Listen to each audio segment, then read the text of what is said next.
It did not come from grace, this message. It came from works. Normally, for me to preach any message,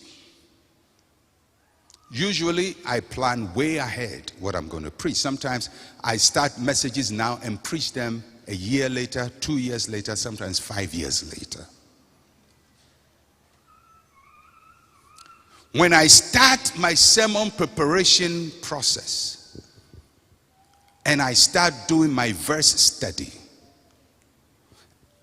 I can read minimum 40 commentaries on one verse, not to copy what the commentary is saying, but to judge my own thinking against others who have thought about the same verse, and whether my thinking is way off or sensible.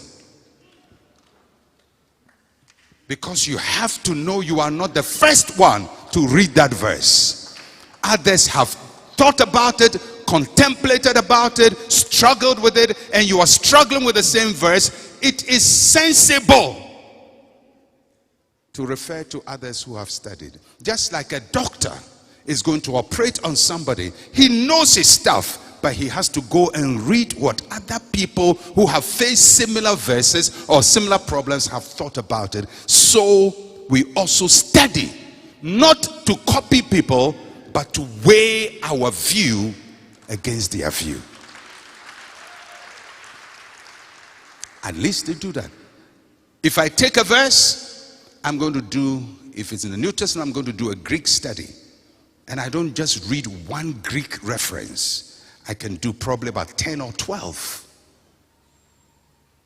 And then I start constructing, and I read all kinds of materials and all kinds of comparison as I build my case, case upon case, case upon case, careful that I will not deviate and say the Holy Spirit told me.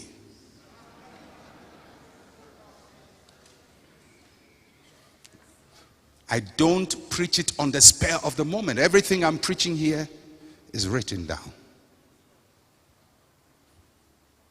Because I don't trust my memory. Some people say, when you are preaching, just open your mouth, God will give you utterance.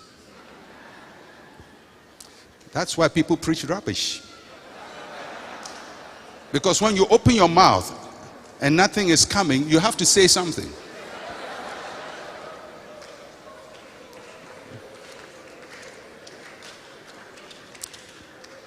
So like the virtuous woman, if somebody comes and say, I want to be able to do things the way you do them, I will not lay hands on them. Because I didn't receive it by laying on of hands. I received it by diligent labor and study.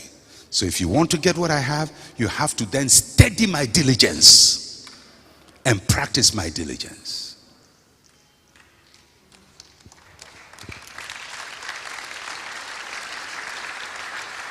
There is too much emphasis on impartation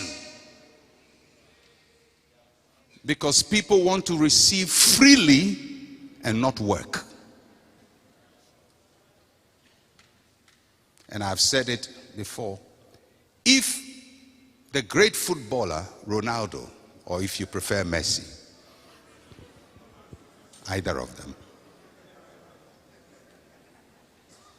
or Abedipele, you know, if any great footballer, a young footballer comes and say, Mr. Cristiano, Mr. Messi, Mr. Pele, I want to be like you. I kneel down, please lay hands on me and impart your skills to me.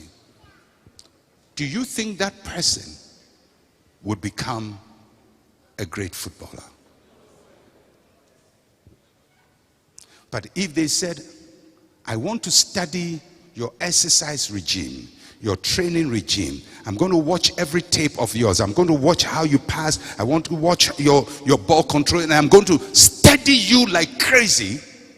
Even if they don't become like him, they will acquire so much from him to add to what they have, to their grace, and become successful also.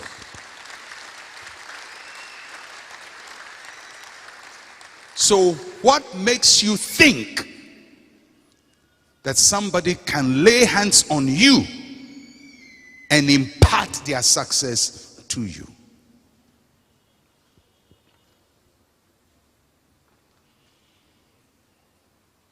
Because people say, I tap into your grace.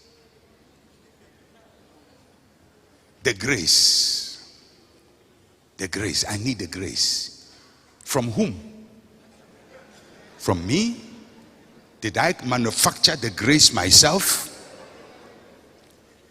Did I call myself? I didn't call myself.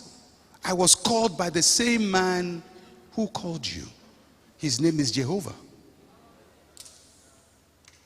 And he gave us the same spirit called the Holy Spirit. So if you want grace, the address of grace is heaven. Talk to the man sitting on the throne who is the giver of grace, and he will give you grace. But if you want to learn works, come to me. Because God does not impart works. He imparts grace. Man produces the works.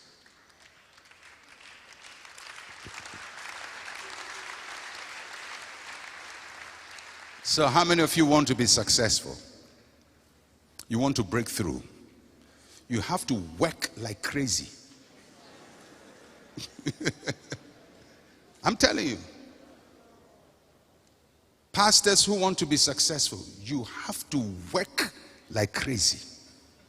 Pray like crazy. Study like crazy. Be holy like crazy. Discipline like crazy. Because no indisciplined person can sustain success. No indisciplined person. In any profession, even in boxing, where you say it's fist, you can be the biggest hitter, but once you become indisciplined, you will lose your fights. Football, you can be the best footballer. Once you become indisciplined, your play goes down. You cannot negotiate discipline. Grace is free. Discipline is expensive.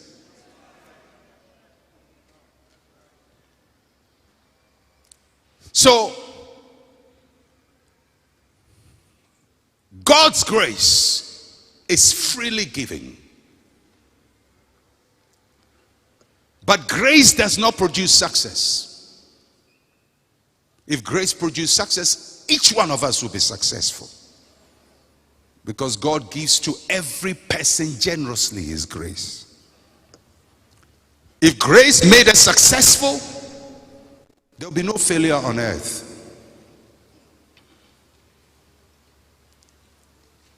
Grace is God's investment in us. Works is our investment with God's investment. God has invested in us. We must invest his investment. That's what the parable of the talent teaches. You've been given a talent, you will invest the talent. God has given you grace, you will invest the grace. An investment means you're going to work, and you're going to work very hard.